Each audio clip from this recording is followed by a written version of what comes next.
नमस्ते दोस्तों, स्वागत है आपका हमारे चैनल टीचिंग रवि पर। आज की इस वीडियो में हम बीपीएससी तैयारी 4 के लिए विज्ञान को एनसीईआरटी किताबों के आधार पर कवर करेंगे। यह वीडियो आपकी तैयारी को और भी मजबूत बनाएगा, इसलिए पूरा वीडियो जरूर देखें। हमारा आज का टॉपिक है अम्ल, क्षारक एवं लवण, और यह topic NCERT class 10 science chapter 2 से लिया गया है। इस चैप्टर में हम कवर करने वाले हैं, फर्स्ट टॉपिक है अम्ल एवं क्षारक के रासायनिक गुणधर्म समझना। सेकेंड, जलीय विलयन में अम्ल या क्षारक का क्या होता है। तीसरे टॉपिक में हम जानेंगे अम्ल एवं क्षारक के विलयन कितने प्रबल होते हैं। और चौथे टॉपिक में हम इन सभी पॉइंट्स को कवर करने वाले हैं। वीडियो को पूरा जरूर देखें, नहीं तो आप ये सारे प्रश्न मिस कर देंगे। और ये सारे प्रश्न एनसीईआरटी एग्जाम्पलर प्रॉब्लम से लिया गया है, जिससे प्रश्न बनते हैं सिर्फ उसे ही कवर करेंगे। वीडियो को लाइक करें, शेयर करें और चैनल को सब्सक्राइब करना ना भूलें। और इस क्लास का पीडीएफ आप टेलीग्राम से प्राप्त कर सकते हैं। तो चलिए बिना देरी के शुरू करते हैं आज का बेहद महत्वपूर्ण पाठ। और हाँ, इस चैप्टर से जो जो इम्पोर्टेंट पॉइंट्स बन सकते थे एग्जाम के लिए, उन सभी पॉइंट्स को कवर किया गया है। सिर्फ आपका काम यही है कि जो जो पॉइंट हाईलाइट किया गया वीडियो में, उसे अपनी कॉपी में लिखना और उसे रिवीजन करना। फिर इसके बाद आपको यह टॉपिक पढ़ने की बिल्कुल भी जरूरत नहीं पड़ेगी। आप देख सकते हैं।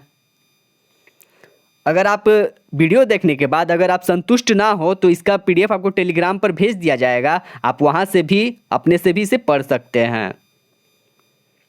अध्याय 2, अम्ल, क्षारक एवं लवण।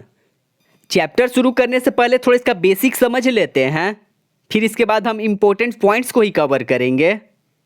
तो जैसा कि हम सब जानते हैं, खट्टा पदार्थ अम्ल होता है, और ऐसे पदार्थ जिसका स्वाद कड़वा हो और वह साबुन की तरह चिकना हो, तो ऐसे पदार्थ को क्षारक कहते हैं। और आप तो जानते ही हैं कि अम्लों का स्वाद खट्टा होता है और यह नीले लिटमस पत्र को लाल कर देता है, और क्षारकों का स्वाद कड़वा होता है और यह लाल लिटमस पत्र को नीला कर देते हैं। तो याद रखिएगा कि अम्ल खट्टा होता है और यह नीले लिटमस पत्र को लाल कर देता है, और क्षारक का स्वाद कड़वा होता है और यह लाल लिटमस पत्र को नीला कर देता है। और अगले पॉइंट में बताया गया है कि अम्ल एवं क्षारक की जांच के लिए संश्लेषित सूचक जैसे कि मिथाइल ऑरेंज और फेनोल्फैथलीन का भी उपयोग कर सकते हैं। और इस अध्याय में हम अम्ल एवं क्षारक की अभिक्रियाओं के बारे में अध्ययन करेंगे। और यहाँ पर जो पॉइंट हाईलाइट किया गया है, इसमें से 2 इम्पोर्टेंट पॉइंट हैं और इससे प्रश्न भी बन सकते हैं, तो इसे ध्यान से सुनिएगा। लिटमस विलयन बैंगनी रंग का रंजक होता है जो थैलोफाइटा समूह के लीचेन पौधे से निकाला जाता है। तो क्वेश्चन निकल कर आ सकता है, तो इसे ध्यान से सुनिएगा। लिटमस विलयन बैंगनी रंग का रंजक होता है और यह किस समूह के पौधे से निकाला जाता है। तो इसका आंसर हो जाएगा थैलोफाइटा समूह के लीचेन पौधे से निकाला जाता है। तो याद रखिएगा कि लिटमस विलयन बैंगनी रंग का रंजक होता है और यह थैलोफाइटा समूह के लीचेन पौधे से निकाला जाता है। अगला पॉइंट में बताया गया है कि लिटमस विलयन जब ना तो अम्लीय होता है और ना ही क्षारकीय, तब यह बैंगनी रंग का होता है। तो इससे प्रश्न निकल कर आ सकता है कि लिटमस विलयन जब ना तो अम्लीय होता है और ना ही क्षारकीय, तब यह किस रंग का होता है। तो इसका आंसर हो जाएगा बैंगनी रंग का होता है। तो 2 प्रश्न निकल कर आ रहे हैं इससे। और अगले पॉइंट में बताया गया है कि बहुत सारे प्राकृतिक पदार्थ जैसे कि पत्ता गोभी, हल्दी, पिटूनिया, जेनानियम, कई फूलों के रंग, पंखुड़ियाँ किसी विलयन में अम्ल एवं क्षारक की उपस्थिति को सूचित करते हैं। और यहाँ से शुरू होता है हमारा चैप्टर अम्ल एवं क्षारक के रासायनिक गुणधर्म समझना। और इन सबको तो याद ही कर लीजिएगा। हाइड्रोक्लोरिक अम्ल HCl, सल्फ्यूरिक अम्ल H2SO4 और नाइट्रिक अम्ल HNO3 और एसिटिक अम्ल CH3COOH। तो ये वाला इंपॉर्टेंट है। और सोडियम हाइड्रोक्साइड NaOH और कैल्शियम हाइड्रोक्साइड CaOH2 और पोटेशियम हाइड्रोक्साइड KOH और मैग्नीशियम हाइड्रोक्साइड MgO2 और अमोनियम हाइड्रोक्साइड NH4OH। तो ये सारे इंपॉर्टेंट हैं। अगला हमारा इंपॉर्टेंट पॉइंट है चूना पत्थर, खड़िया और संगमरमर कैल्शियम कार्बोनेट के विविध रूप हैं। तो क्वेश्चन निकल कर आ सकता है कि चूना पत्थर, खड़िया और संगमरमर किसके रूप हैं? तो इसका आंसर हो जाएगा कैल्शियम कार्बोनेट के विविध रूप हैं। और इसी में एक अगला पॉइंट है कि सभी धातुएं कार्बोनेट एवं हाइड्रोजन कार्बोनेट अम्ल के साथ अभिक्रिया करके संगत लवण यानी कार्बन डाइऑक्साइड एवं जल बनाते हैं। तो आप इसे इस अभिक्रिया से भी समझ सकते हैं। जैसे कि बताया गया है कि धातु कार्बोनेट, धातु हाइड्रोजन कार्बोनेट अम्ल के साथ अभिक्रिया करके लवण, कार्बन डाइऑक्साइड और जल बनाते हैं। तो आप समझ गए होंगे इस अभिक्रिया को समझ देखकर। अगले पॉइंट में बताया गया है कि अम्ल एवं क्षारक की अभिक्रिया के परिणाम स्वरूप लवण तथा जल प्राप्त होते हैं और इसे उदासीनीकरण अभिक्रिया कहते हैं। तो याद रखिएगा कि क्षारक और लवण के साथ क्षारक और अम्ल के साथ अभिक्रिया करके लवण तथा जल बनाते हैं और इस अभिक्रिया को उदासीनीकरण अभिक्रिया कहते हैं। तो क्वेश्चन निकल कर आ सकता है कि यह अभिक्रिया दिखाया जाएगा और पूछा जाएगा कि यह अभिक्रिया क्या दर्शाता है। तो या फिर ऐसे प्रश्न बन सकते हैं कि क्षारक प्लस अम्ल इसका अभिक्रिया करके लवण प्लस जल बनते हैं। तो यह किस अभिक्रिया को दर्शाता है? तो यह उदासीनीकरण अभिक्रिया को दर्शाता है। तो याद रखिएगा। अब जानते हैं अम्लों के साथ धात्विक ऑक्साइडों की अभिक्रिया। जैसा कि आप अभिक्रिया में देख रहे हैं, धातु ऑक्साइड अम्ल के साथ अभिक्रिया करके लवण और जल बनाते हैं। तो जैसे कि यहाँ पर बताया गया है कि क्षारक एवं अम्ल की अभिक्रिया के समान ही धात्विक ऑक्साइड अम्ल के साथ अभिक्रिया करके लवण एवं जल प्रदान करते हैं और इसे धात्विक ऑक्साइड को क्षारकीय ऑक्साइड भी कहते हैं। तो इस पॉइंट को याद रखिएगा कि धात्विक ऑक्साइड को ही क्षारकीय ऑक्साइड भी कहते हैं और धातु ऑक्साइड अम्ल के साथ अभिक्रिया करके लवण और जल बनाते हैं। अगला पॉइंट है हमारा क्षारक के साथ अधात्विक ऑक्साइड की अभिक्रियाएं। तो अगले पॉइंट में बताया गया है कि कैल्शियम हाइड्रोक्साइड जो एक क्षारक है कार्बन डाइऑक्साइड के साथ अभिक्रिया करके लवण एवं जल का निर्माण करता है। तो याद रखिएगा कि कैल्शियम हाइड्रोक्साइड कार्बन डाइऑक्साइड के साथ अभिक्रिया करके लवण एवं जल का निर्माण करते हैं। और इस पॉइंट को भी याद रखिएगा कि अधात्विक ऑक्साइड अम्लीय प्राकृतिक के होते हैं। सेकेंड टॉपिक है हमारा सभी अम्लों एवं क्षारकों में क्या समानताएं हैं और इसमें से जो जो इंपॉर्टेंट पॉइंट हाईलाइट किया गया वो आपको बताया जा रहा। तो धातु के साथ अभिक्रिया करने पर सभी अम्ल हाइड्रोजन गैस उत्पन्न करते हैं। तो क्वेश्चन निकल कर आ सकता है कि धातु के साथ अभिक्रिया करने पर अम्ल कौन सा गैस उत्पन्न करते हैं? तो इसका आंसर हो जाएगा हाइड्रोजन गैस उत्पन्न करते हैं और सभी अम्लों में हाइड्रोजन होता है। इसे भी याद रखिए, कथन के तौर पर भी पूछा जा सकता है। धातु के साथ अभिक्रिया करने पर सभी अम्ल हाइड्रोजन गैस उत्पन्न करते हैं और सभी अम्लों में हाइड्रोजन होता है। तो ये कथन तौर पर पूछा जा सकता है। अगला हमारा इंपॉर्टेंट पॉइंट है, इससे भी कथन वाले प्रश्न बन सकते हैं। तो याद रखिएगा जल में अम्ल का विलयन विद्युत चालन करता है, पहला कथन। और दूसरा ग्लूकोज एवं अल्कोहल का विलयन विद्युत का चालन नहीं करते। तो दूसरा हो गया पहला ये कि जल में अम्ल का विलयन विद्युत चालन करता है और दूसरा कथन हो गया ग्लूकोज एवं अल्कोहल का विलयन विद्युत का चालन नहीं करते। तो ये दोनों पॉइंट को याद रखिएगा, इससे भी कथन वाले प्रश्न बन सकते हैं। अगला हमारा इंपॉर्टेंट पॉइंट है, तो याद रखिएगा कि अम्ल पानी में घुलकर H+ आयन बनाते हैं और क्षारक पानी में घुलकर OH- आयन बनाते हैं।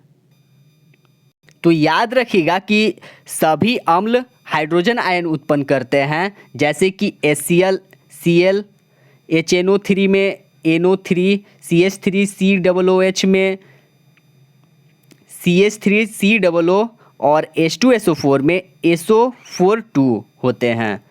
और अम्लों में उपस्थिति धनायन H+ है और इसे ज्ञात होता है कि अम्ल विलयन में हाइड्रोजन आयन यानी H+ उत्पन्न करता है और इसी कारण उनका गुणधर्म अम्लीय होता है। तो इस पॉइंट को एक बार क्विक रिकैप कर लेते हैं। तो इसे ध्यान से सुनिएगा कि सभी अम्ल हाइड्रोजन आयन उत्पन्न करते हैं और हर अम्ल यानी HCl, H2SO4 और CH3COOH पानी में घुलने पर H+ आयन देते हैं यानी छोड़ते हैं, और यही आयन अम्लीय गुण दिखाते हैं। यानी मतलब कि अम्ल की पहचान उसका H+ आयन है। इसे ऐसे ही याद रखिएगा कि अम्ल की पहचान H+ आयन है। और इसे भी याद रखिएगा कि जल में घुलने पर अम्ल धनायन यानी H+ तथा ऋणायन यानी कि जैसे कि आप HCl को देख रहे हैं, इसमें Cl हो गया, तो HCl में H+ आयन धनायन हो गया और Cl- ऋणायन हो गया। तो आप समझ गए होंगे। तो इसे ऐसे याद रखिएगा कि जब अम्ल पानी में घुलते हैं तो दो भागों में टूट जाते हैं, एक भाग दो भाग में टूट जाते हैं, और H+ प्रोटॉन हाइड्रोजन आयन और उसका साथी ऋणायन यानी Cl- हो गया, NO3- हो गया, यानी अम्ल घुलकर आयनों में बदलते हैं। बस इतना ही याद रखिएगा इसमें। अब जानते हैं जलीय विलयन में अम्ल या क्षारक का क्या होता है। अगला हमारा इंपॉर्टेंट पॉइंट है, जल की उपस्थिति में HCl हाइड्रोजन आयन उत्पन्न होते हैं और जल की अनुपस्थिति में HCl अणुओं में H+ आयन पृथक नहीं हो सकता। तो इसे ऐसे याद रखिएगा कि इस पॉइंट को ध्यान से सुनिएगा कि केवल पानी में घुलने पर HCl, पानी में घुलने पर HCl अम्ल बनता है। अगर पानी में ना हो तो HCl गैस आयन यानी अलग नहीं होंगे H+ आयन गैसों से। तो जैसे कि आप इसमें देख रहे हैं, HCl पानी में घुलकर हाइड्रोनियम आयन बनाता है और यही असली H+ माना जाता है। और हाइड्रोनियम आयन को सदैव H+ AQ या हाइड्रोनियम आयन H3O+ से दर्शाया जाता है। और अम्ल जल में H3O+ तथा H+ आयन प्रदान करता है। अगला हमारा इंपॉर्टेंट पॉइंट है, क्षारक जल में हाइड्रोक्साइड यानी OH- आयन उत्पन्न करते हैं और जल में घुलनशील क्षारक को क्षारक कहते हैं। तो याद रखिएगा कि क्षारक जल में हाइड्रोक्साइड आयन उत्पन्न करते हैं और जल में घुलनशील क्षारक को क्षार कहते हैं। जब क्षार जैसे कि NaOH और KOH पानी में घुलते हैं तो OH- आयन छोड़ते हैं। तो बस इतना ही याद रखिएगा। एक बार फिर से रिपीट कर दे रहे हैं कि क्षार जल में हाइड्रोक्साइड आयन उत्पन्न करते हैं। जब क्षार जैसे NaOH, KOH, MgOH2 पानी में घुलते हैं तो OH- आयन छोड़ते हैं। और यहाँ पर बेसिक जानकारी दिया गया है कि जल में घुलनशील क्षारक को क्षार कहते हैं और इसका स्पर्श साबुन की तरह स्वाद कड़वा होता है तथा प्राकृतिक संक्षारण होती है।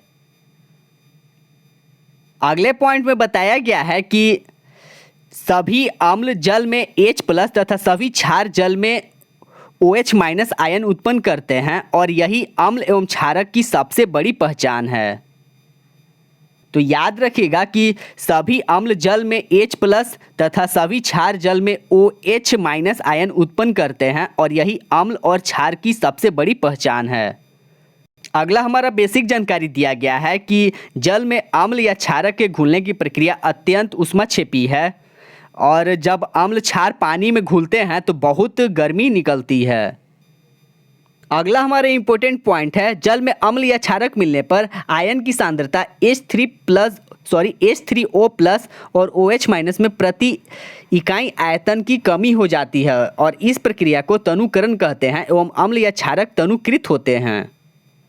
तो इस पॉइंट को आप ऐसे समझिए कि जब पानी में अम्ल डालते हैं तो H3O+ आयन बढ़ते हैं और जब क्षार डालते हैं तो OH- आयन बढ़ते हैं। तो और यही कारण है कि उनका घोल अम्लीय और क्षारीय होता है। तो इसका कारण यही है अम्ल और क्षारक का। तो एक बार फिर से रिपीट कर दे रहे हैं कि जब पानी में अम्ल डालते हैं तो H3+ आयन बढ़ते हैं और जब क्षार डालते हैं तो OH- आयन बढ़ते हैं और यही कारण है कि उनका घोल अम्लीय या क्षारीय बनता है। थर्ड टॉपिक है हमारा अम्ल एवं क्षारक के विलयन कितने प्रबल होते हैं और इसमें से जो जो इम्पोर्टेंट पॉइंट बताया जा रहा वो ये रहा। पहला जो पॉइंट हाईलाइट किया गया ये बेसिक जानकारी के लिए है कि किसी विलयन में उपस्थित हाइड्रोजन आयन की सांद्रता ज्ञात करने के लिए एक स्केल विकसित किया गया है जिसे पीएच स्केल कहते हैं। और इस पीएच में पी सूचक है पुषांश का और जिसका अर्थ होता है शक्ति। और इस पीएच स्केल से सामान्यतः 0 से 14 तक पीएच को ज्ञात कर सकते हैं। तो इस पॉइंट को याद रखें, पीएच स्केल से सामान्यतः 0 से 14 तक पीएच को ज्ञात कर सकते हैं। यानी 0 यानी कि अधिक अम्लता से अधिक क्षारीय तक। अगला हमारा इंपॉर्टेंट पॉइंट है कि हाइड्रोजन आयन की सांद्रता जितनी अधिक होगी उसका पीएच उतना ही कम होगा। तो इस पॉइंट को याद रखिएगा कि हाइड्रोजन आयन की सांद्रता जितनी अधिक होगी उसका पीएच उतना ही कम होगा। ये क्वेश्चन के तौर पर पूछा जा सकता है। अगले पॉइंट में बताया गया है कि किसी भी उदासीन विलयन के पीएच का मान 7 होगा। यदि पीएच स्केल में किसी विलयन का मान 7 से कम है तो यह अम्लीय विलयन होगा और यदि पीएच मान 7 से 14 तक बढ़ता है तो वह विलयन OH- सांद्रता में वृद्धि को दर्शाता है। यानी कि यदि पीएच स्केल में किसी विलयन का मान 7 से कम है तो यह अम्लीय विलयन होगा और पीएच मान 7 से 14 तक बढ़ता है तो यह क्षारीय होगा। आप चित्र 2.6 में देख सकते हैं H+ और OH- की सांद्रता परिवर्तन के साथ पीएच की विभिन्नता। यहाँ से इधर वाला अम्लीय प्रकृति को दर्शाता है और यहाँ से इधर वाला क्षारीय प्रति को दर्शाता है प्रकृति को। अगला हमारा इंपॉर्टेंट पॉइंट निकल कर आता है चित्र 2.7 से। कुछ सामान्य पदार्थों जैसे कि पीएच को पीएच पत्र पर दिखाया गया है। जैसे कि यहाँ पर आप देख सकते हैं जठर रस का पीएच मान लगभग 1.2 है और नींबू के रस का पीएच मान 2.2 और शुद्ध जल का 7 और रक्त का पीएच मान होता है 7.4 और मिल्क ऑफ मैग्नीशिया का पीएच मान 10 और सोडियम हाइड्रोक्साइड विलयन का लगभग 10। तो इसे याद कर लीजिएगा, इम्पोर्टेंट है। इससे प्रश्न भी बन सकते हैं कि शुद्ध जल का पीएच मान 7 होता है, रक्त का 7.4 और मिल्क ऑफ मैग्नीशिया का 10 और सोडियम हाइड्रोक्साइड का विलयन का लगभग 10 और जठर रस का लगभग 1.2 और नींबू का रस का पीएच मान 2.2 होता है। अब जानते हैं दैनिक जीवन में पीएच का महत्व। अगला हमारा इंपॉर्टेंट पॉइंट है तो इससे प्रश्न भी बन सकता है। हमारा शरीर 7.0 से 7.8 पीएच पारस के बीच कार्य करता है। तो क्वेश्चन निकल कर आ सकता है कि हमारा शरीर कितने पीएच पारस के बीच कार्य करता है। तो इसका आंसर हो जाएगा 7.0 से 7.8 पीएच पारस के बीच हमारा शरीर कार्य करता है। काफ़ी अच्छा प्रश्न इससे बन रहा, तो इसे याद रखिएगा। अगले पॉइंट में बताया गया कि वर्षा के जल का पीएच मान जब 5.6 से कम हो जाता है तो यह अम्लीय वर्षा कहलाता है। तो इससे यह प्रश्न बन सकता है कि अम्लीय वर्षा का पीएच मान कितना होता है। तो इसका आंसर हो जाएगा 5.6 अम्लीय वर्षा का पीएच मान होता है। तो इसे ऐसे भी याद रखिएगा कि वर्षा के जल का पीएच मान जब 5.6 से कम हो जाता है तो यह अम्लीय वर्षा कहलाती है। अगला हमारा इंपॉर्टेंट पॉइंट है कि शुक्र का वायुमंडल सल्फ्यूरिक अम्ल के मोटे श्वेत एवं पीले बादलों से बना है। तो इससे भी प्रश्न निकल कर आ सकता है। तो याद रखिएगा शुक्र का वायुमंडलीय सल्फ्यूरिक अम्ल के मोटे श्वेत एवं पीले बादलों से बना है। अब जानते हैं हमारे पाचन तंत्र का पीएच। तो हमारा उदर हाइड्रोक्लोरिक अम्ल उत्पन्न करता है और यह उदर को हानि पहुंचाए बिना भोजन के पाचन में सहायक होता है और अपच की स्थिति में उदर अत्यधिक मात्रा में अम्ल उत्पन्न करता है जिसके कारण उदर में दर्द एवं जलन का अनुभव होता है। तो याद रखिएगा कि हमारे उदर हाइड्रोक्लोरिक अम्ल उत्पन्न करता है और यह उदर को हानि पहुंचाए बिना भोजन में पाचन में सहायक होता है। और अपच की स्थिति में उदर अत्यधिक मात्रा में अम्ल उत्पन्न करता है, जिसके कारण उदर में दर्द एवं जलन का अनुभव होता है। अगला है पीएच परिवर्तन के कारण दंत क्षय। तो मुंह के पीएच का मान 5.5 से कम होने पर दांतों का क्षय प्रारंभ हो जाता है। तो क्वेश्चन निकल कर आ सकता है कि मुंह के पीएच का मान कितना कम होने पर दांतों का क्षय प्रारंभ हो जाता है। तो इसका आंसर हो जाएगा 5.5। तो याद रखें, मुंह के पीएच का मान 5.5 से कम होने पर दांतों का क्षय प्रारंभ हो जाता है। और दांतों का इनेमल कैल्शियम हाइड्रोक्सीएप्टाइट के बना होता है, जो कि शरीर का सबसे कठोर पदार्थ है। तो यहाँ पर जो पॉइंट हाईलाइट किया गया, इससे भी 2 से 3 प्रश्न बन रहे हैं। पहला कि मुंह के पीएच का मान कितना कम होने पर दांतों का क्षय प्रारंभ हो जाता है, तो 5.5। दूसरा प्रश्न ये बन रहा कि दांतों का इनेमल कैल्शियम हाइड्रोक्सीएप्टाइट यानी कैल्शियम फॉस्फेट का क्रिस्टलीय रूप से बना होता है, जो शरीर का सबसे कठोर पदार्थ है। तो तीसरा ये पॉइंट हो गया, दूसरा ये हो गया। अगला टॉपिक है हमारा पशु एवं पौधों द्वारा उत्पन्न रसायनों से आत्मरक्षा। तो जैसे कि यहाँ पर बताया गया है कि मधुमक्खी का डंक एक अम्ल छोड़ता है, जिसके कारण दर्द एवं जलन का अनुभव होता है। और डंक मारे गए अंग में बेकिंग सोडा जैसे दुर्बल क्षारक के उपयोग से आराम मिलता है। और नेटल के डंक वाले बाल मेथेनॉल अम्ल छोड़े जाते हैं, और जिसके कारण जलन एवं दर्द का अनुभव होता है। अगले पॉइंट में बताया गया है कि नेटल एक शाकीय पादप है जो जंगलों में उपजता है, और इसके पत्तों में डंकनुमा बाल होते हैं, जो अगर गलती से छू जाए तो डंक जैसा दर्द होता है। और इस बालों से मेथेनॉल अम्ल का स्राव होने के कारण यह दर्द होता है। अगला हमारे इंपॉर्टेंट पॉइंट निकल कर आता है सारणी 2.3 से कुछ प्राकृतिक अम्ल के बारे में बताया गया है। तो प्राकृतिक स्रोत और अम्ल, तो यहाँ पे अम्ल है और इसके प्राकृतिक स्रोत को बताया गया है। तो जैसे कि यहाँ पर बताया गया है कि सिरका में एसिटिक अम्ल होता है, संतरा में सिट्रिक अम्ल, इमली में टार्ट्रिक अम्ल और टमाटर में ऑक्सैलिक अम्ल। खट्टा दूध यानी कि दही में लैक्टिक अम्ल, नींबू में सिट्रिक अम्ल, चींटी का डंक मेथेनोइक अम्ल और नेटल का डंक मेथेनोइक अम्ल। तो यहाँ पर जो ये बताए गए हैं ये सारे इम्पोर्टेंट है, तो इससे भी प्रश्न बनते हैं, तो इन सबको भी याद करना जरूरी है। टमाटर में ऑक्सैलिक अम्ल, इमली में टर्टेरिक अम्ल और नेटल का डंक मेथेनोइक अम्ल और चींटी का डंक मेथेनोइक अम्ल। तो ये सारे इम्पोर्टेंट थे जो आपको बता दिया गया। फोर्थ टॉपिक है हमारा लवण के संबंध में अधिक जानकारी। अगला है लवण के रासायनिक सूत्र लिखिए। तो इससे भी प्रश्न बनते हैं, तो इनका सूत्र लिख लीजिएगा। अगला हमारा बेसिक जानकारी है कि NaCl एवं Na2SO4 सोडियम लवण के परिवार का है, और इसी प्रकार NaCl एवं KCl क्लोराइड लवण के परिवार के हैं। तो प्रश्न निकल कर आ सकता है कि NaCl एवं Na2SO4 किस लवण के परिवार के हैं। तो ये सोडियम लवण के परिवार के हैं, और NaCl एवं KCl ये किस लवण के परिवार के हैं। तो ये हो जाएगा क्लोराइड लवण के परिवार के। तो याद कर लीजिएगा कि NaCl KCl क्लोराइड लवण परिवार के हैं, क्लोराइड लवण के हैं, और NaCl एवं Na2SO4 सोडियम लवण के परिवार के हैं। अब जानते हैं लवणों का पीएच। अगला हमारा इंपॉर्टेंट पॉइंट है प्रबल अम्ल एवं प्रबल क्षारक के लवण के पीएच का मान 7 होता है। तो प्रश्न निकल कर आ सकता है कि प्रबल लवण और प्रबल क्षारक के लवण के पीएच का मान कितना होता है। तो इसका आंसर हो जाएगा 7 होता है, पहला क्वेश्चन। और ये उदासीन होते हैं, और जबकि प्रबल अम्ल एवं दुर्बल क्षारक के लवण के पीएच का मान 7 से कम होता है, और ये अम्लीय होते हैं।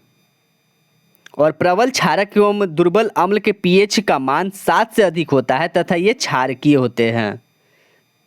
तो फिर से रिपीट कर दे रहे हैं कि प्रबल अम्ल एवं प्रबल क्षारक के लवण के पीएच का मान 7 होता है, ये उदासीन होते हैं। और प्रबल अम्ल और दुर्बल क्षारक के पीएच का मान 7 से कम होता है। और प्रबल क्षारक एवं दुर्बल अम्ल के पीएच का मान 7 से अधिक होता है। तो यहाँ पे प्रबल अम्ल है और दुर्बल क्षारक, तो इसका लवण पीएच मान 7 से कम होगा, और प्रबल क्षारक और दुर्बल अम्ल है तो यहाँ पे लवण का पीएच मान 7 से अधिक होता है। अगला हमारा इंपॉर्टेंट पॉइंट निकल कर आता है हाइड्रोक्लोरिक अम्ल एवं सोडियम हाइड्रोक्साइड के विलयन की अभिक्रिया से उत्पन्न लवण को सोडियम क्लोराइड कहते हैं। तो याद रखिएगा, हाइड्रोक्लोरिक अम्ल एवं सोडियम हाइड्रोक्साइड के विलयन की अभिक्रिया से उत्पन्न लवण को सोडियम क्लोराइड कहते हैं। अगला हमारा इंपॉर्टेंट पॉइंट निकल कर आता है सोडियम हाइड्रोक्साइड से। तो सोडियम क्लोराइड के जलीय विलयन से विद्युत प्रवाहित करने पर सोडियम हाइड्रोक्साइड उत्पन्न होता है। तो याद रखिएगा कि सोडियम क्लोराइड के जलीय विलयन से विद्युत प्रवाहित करने पर सोडियम हाइड्रोक्साइड उत्पन्न होता है, और इस प्रक्रिया को क्लोर क्षार प्रक्रिया कहते हैं। अगला है हमारा विरंजक चूर्ण।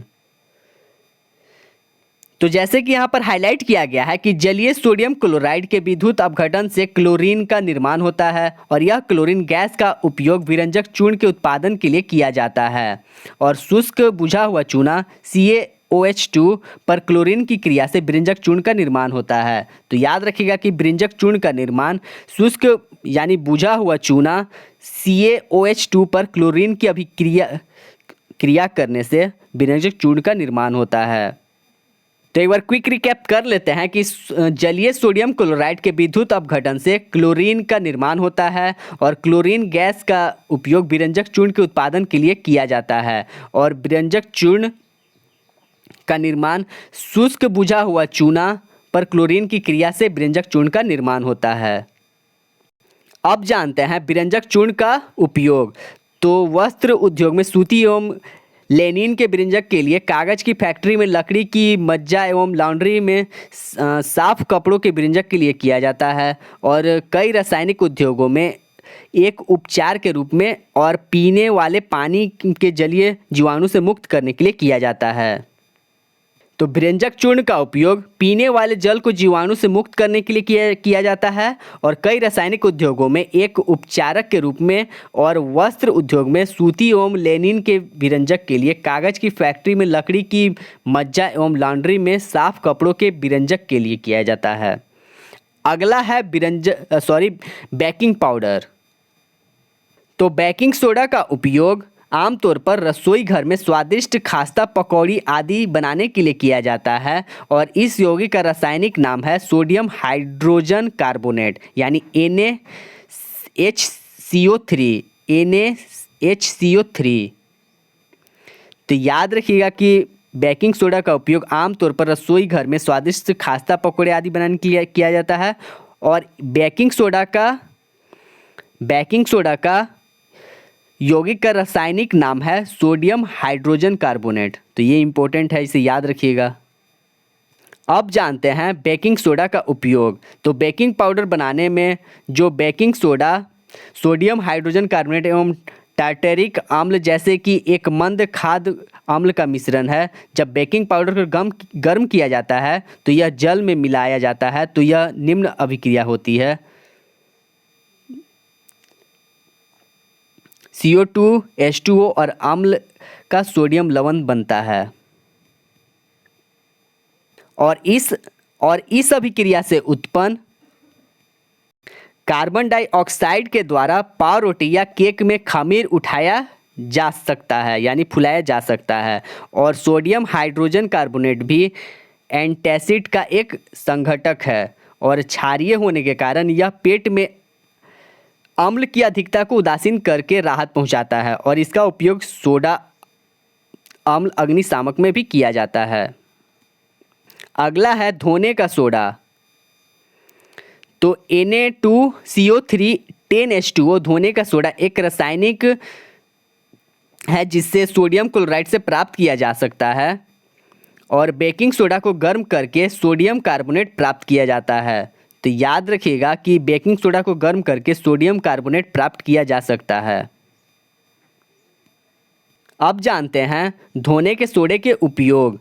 तो सोडियम कार्बोनेट का उपयोग कांच, साबुन तथा कागज उद्योग में होता है, और इसका उपयोग बोरेक्स जैसे कि सोडियम यौगिक के उत्पादन में होता है।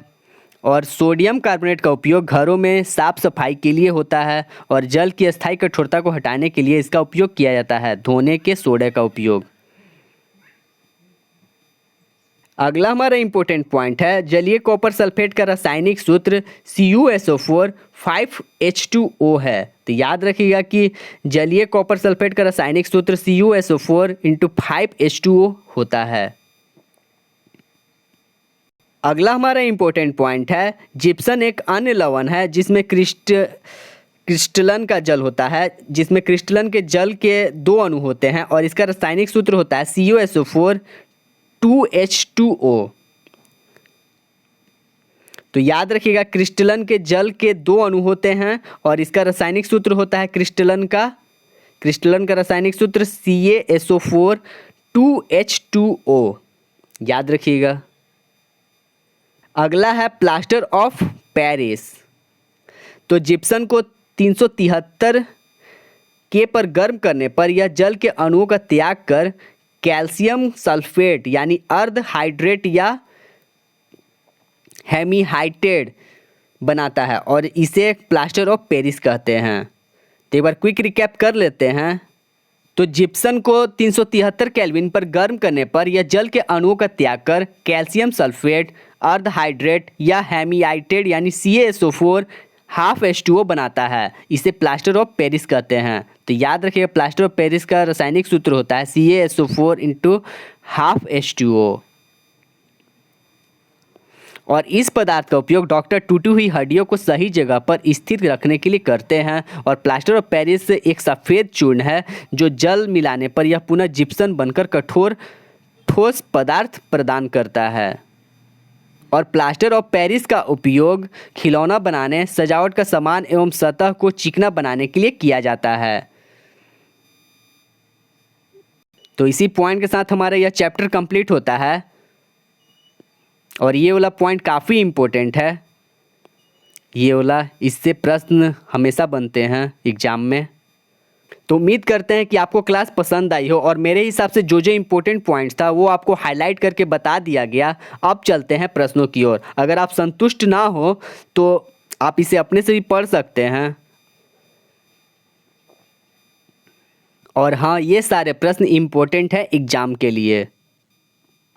तो फर्स्ट क्वेश्चन है कि क्या होता है जब एक परखनली में एक अम्ल का विलयन एक क्षार के विलयन के साथ मिलाया जाता है। तो पहला कि विलयन का ताप बढ़ जाता है, दूसरा विलयन का ताप घट जाता है, तीसरा विलयन का ताप समान रहता है और चौथा लवण का निर्माण होता है। तो इसका आंसर हो जाएगा 4, फर्स्ट और सेकेंड। विलयन का ताप बढ़ जाता है और लवण का निर्माण होता है। तो जब एक परखनली में अम्ल का विलयन एक क्षार के विलयन के साथ मिलाया जाता है तो विलयन का ताप बढ़ जाता है और लवण का निर्माण होता है। क्वेश्चन नंबर 2 है कि एक जलीय विलयन लाल लिटमस विलयन को नीला कर देता है। निम्नलिखित में से किसके विलयन को आधिक्य में मिलाने पर यह परिवर्तन व्युत्क्रम हो जाता है। तो पहला ऑप्शन है बेकिंग पाउडर, दूसरा है चूना, तीसरा है अमोनियम हाइड्रोक्साइड विलयन और चौथा है हाइड्रोक्लोरिक अम्ल। तो इसका आंसर हो जाएगा हाइड्रोक्लोरिक अम्ल।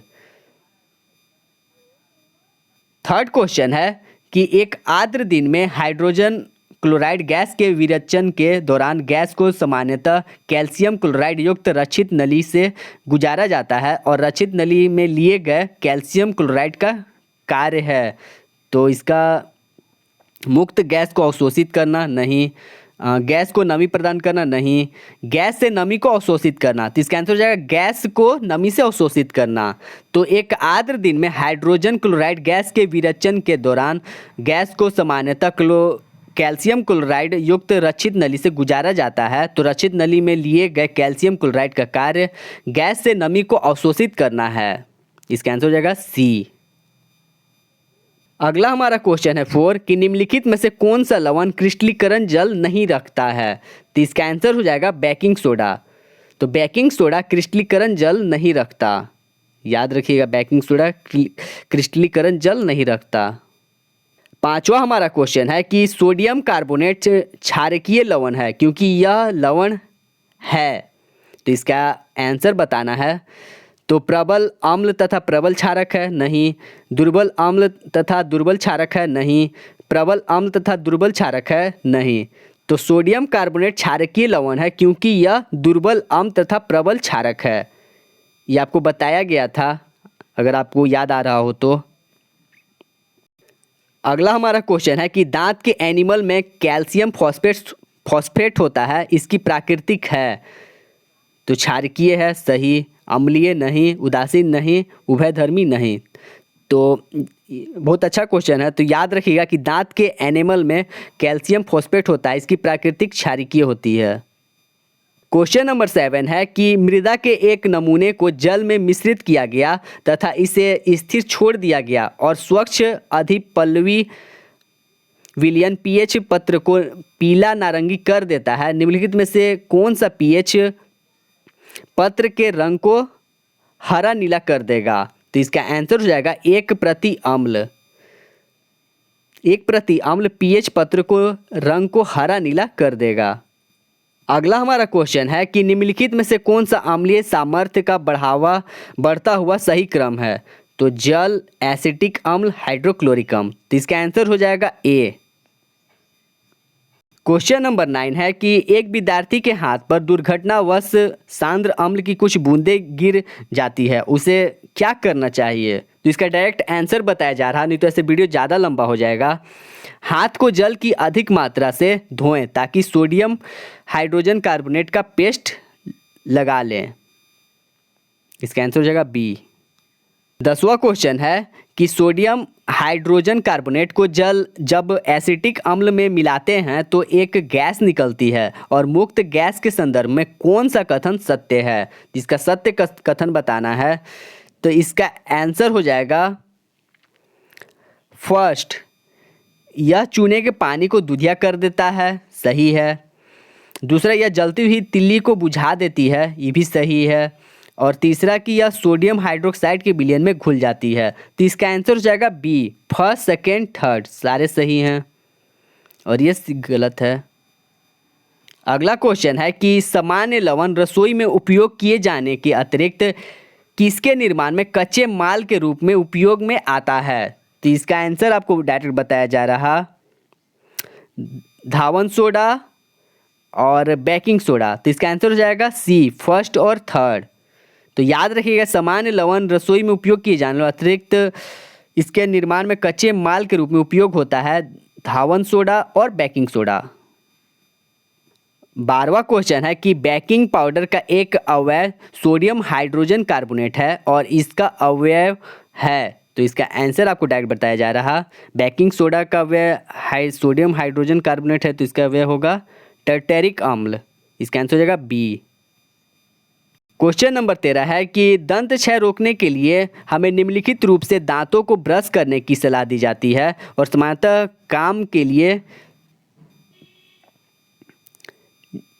काम में लिए जाने वाले टूथपेस्ट की प्राकृतिक होती है। तो टूथपेस्ट की प्राकृतिक होती है क्षारकीय। इसका आंसर हो जाएगा सी, क्षारकीय होती है। ये क्वेश्चन इंपॉर्टेंट है, इसे वीवीआई के तौर पर आप इसे मार्क कर सकते हैं। अगला हमारा क्वेश्चन है कि एक अम्ल तथा एक क्षारक के जलीय विलयन के लिए कौन से कथन सत्य हैं?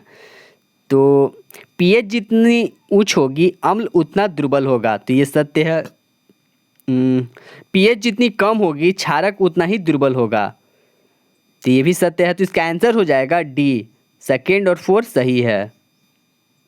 अगला हमारा क्वेश्चन है कि पाचन के दौरान उत्पन्न जठर रस की पीएच होती है। तो ये सब आपको बताया गया था, 7 से कम होती है। इसका आंसर 7 से कम होती है जठर रस 16। क्वेश्चन नंबर 16 है कि जब अम्ल की कुछ मात्रा को जल में मिलाया जाता है तो निम्नलिखित में से कौन सी परिघटनाएं होती हैं? तो इसमें घटनाएं बताना है कि कौन सी होती है जब अम्ल की कुछ मात्रा को जल में मिलाया जाता है।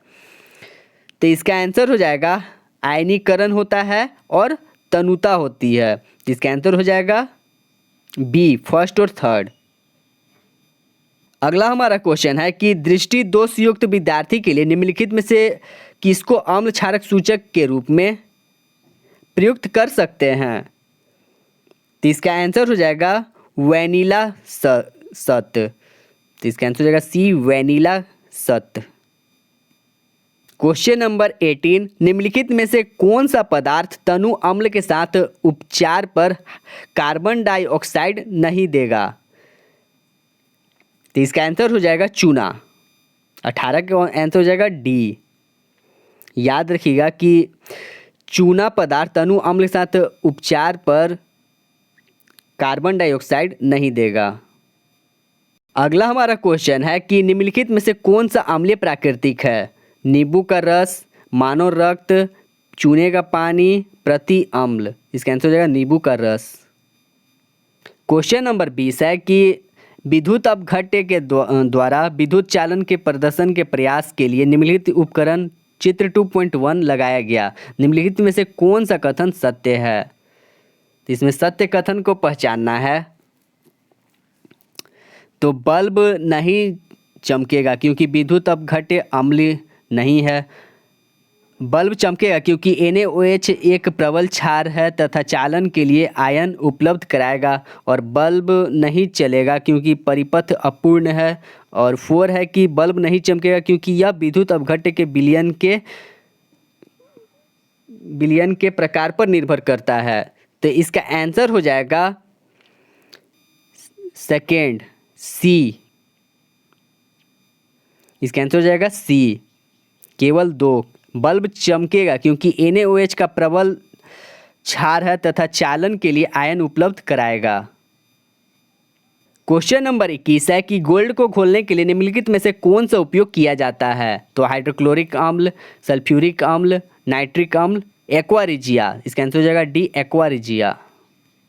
क्वेश्चन नंबर 22 है कि निम्नलिखित में से कौन सा एक खनिज अम्ल नहीं है? इसमें खनिज अम्ल नहीं है वो ज्ञात करना है। तो हाइड्रोक्लोरिक अम्ल, सल्फ्यूरिक अम्ल, नाइट्रिक अम्ल। इसका आंसर हो जाएगा सिट्रिक अम्ल। सिट्रिक अम्ल खनिज अम्ल नहीं है। क्वेश्चन नंबर 23 है कि निम्नलिखित में से कौन सा एक क्षारक नहीं है? तो इसमें क्षारक की ज्ञात करना है। तो C2H5OH ये क्षारक नहीं है।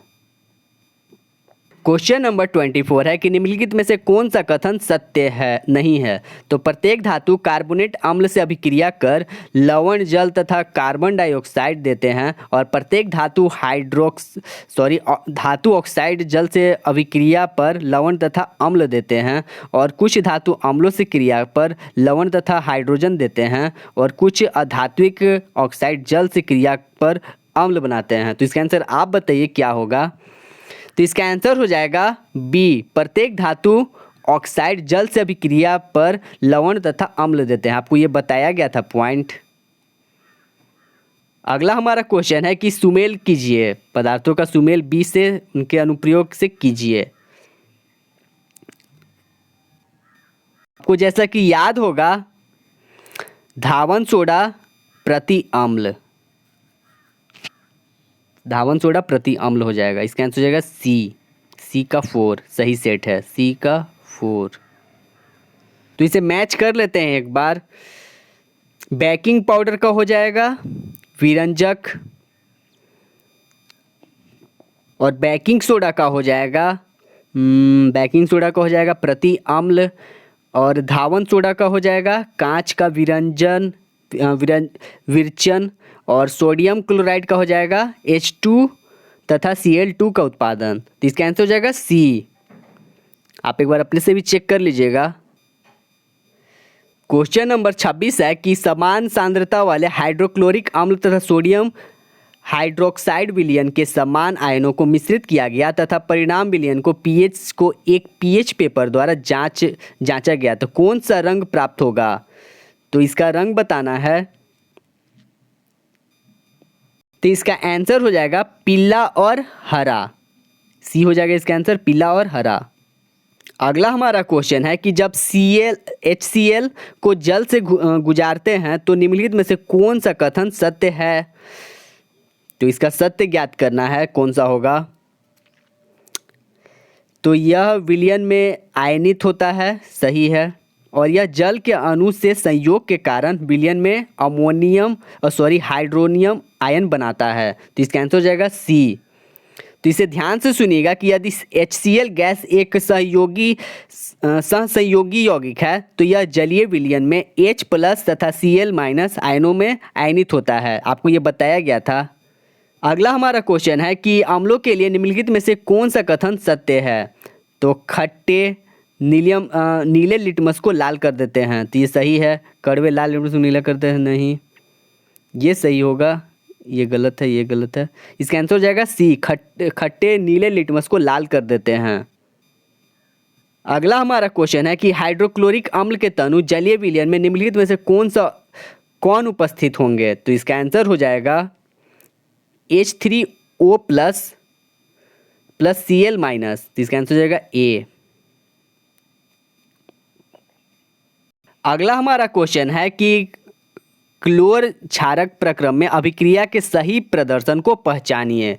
तो सही अभिक्रिया को पहचानना है, तो इसका आंसर हो जाएगा डी। तो ये सही अभिक्रिया को दर्शाता है। तो इसी प्रश्न के साथ हमारा यह चैप्टर कंप्लीट होता है। उम्मीद करते हैं कि आपको पसंद आई हो क्लास। अगर वीडियो पसंद आई हो तो लाइक करें, शेयर करें और चैनल को सब्सक्राइब करना ना भूलें। आपका दिन शुभ हो। हम मिलेंगे अगले वीडियो में, तब तक के लिए नमस्ते।